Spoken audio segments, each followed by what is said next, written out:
मोदी जी की चुप्पी कहीं ना कहीं ये दर्शा रही है कि बांग्लादेश के लिए आने वाले समय में खतरे की घंटी साफ साफ दिख रही है। मुझे लग रहा है कि बांग्लादेश नक्शे से ना खत्म हो जाए। भारत में कुछ लोग गाजा का बाजा बजाते हैं, फिलिस्तीन का थैला लेकर सदन पहुंच जाते हैं, लेकिन बंगाल के हिंदुओं पर चुप्पी साध लेते हैं क्योंकि वहां पर पीड़ित हिंदू है। लोग इस पर चुप्पी क्यों साध लेते हैं? लेकिन क्या है ना कि उनको अपनी राजनीति संभालनी है, उनको अपनी राजनीति को बचानी है। इस वजह से भी हो सकता है कि मुझे तो साफ साफ दर्शाती है कि बांग्लादेश के लिए आने वाले समय में बिल्कुल खतरे की घंटी दिख रही है। प्रधानमंत्री जी से अपील करना चाहता हूँ, मोदी जी बांग्लादेश के बॉर्डर से पूर्ण रूप से हटा लीजिए, या तो बॉर्डर को खोल दीजिए, या तो वहाँ के जो शरणार्थी है उनको इधर बुला लीजिए, नहीं तो भारत के हिंदुओं को खुली छूट दे दीजिए। बांग्लादेश अगली सुबह नहीं देखेगा। नमस्कार, मैं शिवम चौबे और आप देख रहे हैं सौगंध टीवी।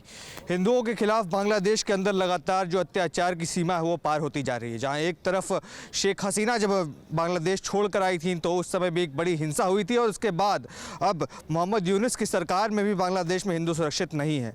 तमाम विषयों पर बातचीत करेंगे, भारत के लोगों से जानेंगे उनकी राय। सर, कैसे देखते हैं ये बांग्लादेश की सरकार, बांग्लादेश की आवाम जो लगातार हिंदुओं को प्रताड़ना देने में लगी हुई है, ये वही बांग्लादेश है जिसको जन्म ही हिंदुस्तान ने दिया था। आज हिंदू सुरक्षित नहीं है, क्या लगता है भारत सरकार का कोई दायित्व देखते हैं, इंटरवीन करना चाहिए? किस तरीके की परिस्थिति देख रहे हैं? बिल्कुल भारत सरकार को इंटरवीन करना चाहिए, बिल्कुल करना चाहिए। और लेकिन मोदी जी की चुप्पी कहीं ना कहीं ये दर्शा रही है कि बांग्लादेश के लिए आने वाले समय में खतरे की घंटी साफ साफ दिख रही है, क्योंकि मोदी जी जब जब चुप रहते हैं तब तब कोई ना कोई कारनामा हो जाता है, और कहीं ना कहीं मुझे लग रहा है कि बांग्लादेश नक्शे से ना खत्म हो जाए। और मैं फिर बताना चाहता हूँ, बांग्लादेश के अंदर उस हिंदू ने क्या कहा था, उस बांग्लादेश के अंदर उस हिंदू ने क्या कहा था, उस हिंदू को किस तरह से तरपा तरपा कर मारने का काम किया और जिंदा जलाने का काम किया बांग्लादेश की धरती पर।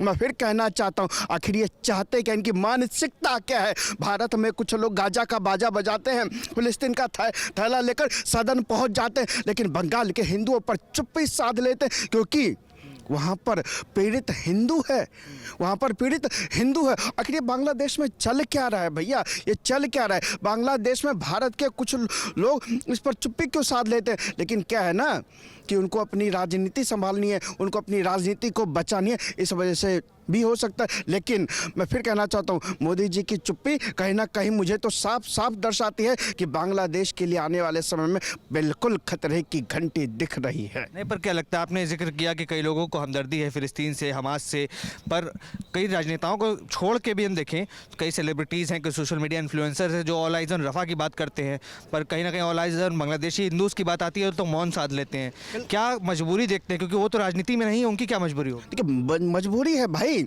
मजबूरी है, क्योंकि इनकी मजबूती सिर्फ एक विशेष धर्म के ऊपर आकर रुक जाती है। और बांग्लादेश के अंदर उसी विशेष धर्म ने हिंदुओं के साथ क्या करने का काम किया, उसकी माँ के सामने उस जिंदा बेटा को जलाने का काम किया। और भारत में वही लोग गाजा का बाजा बजाते हैं, फिलिस्तीन का थैला लटकाते हैं, फिलिस्तीन के ऊपर चिंता जायज करने का काम करते हैं, लेकिन बांग्लादेश पर कुछ नहीं बोलते, बांग्लादेश पर बिल्कुल चुप्पी साथ जाते हैं और बांग्लादेश के हिंदुओं के विषय में कुछ बोलना नहीं है। तो बांग्लादेशी हिंदू क्या आस रखे कि भारत सरकार हेल्प करेगी या आस छोड़ दे? मैं फिर कहना चाहता हूं, आपके माध्यम से मैं प्रधानमंत्री जी से अपील करना चाहता हूं, मोदी जी बांग्लादेश के बॉर्डर से पूर्ण रूप से हटा लीजिए, या तो बॉर्डर को खोल दीजिए, या तो वहाँ के जो शरणार्थी है उनको इधर बुला लीजिए, नहीं तो भारत के हिंदुओं को खुली छूट दे दीजिए।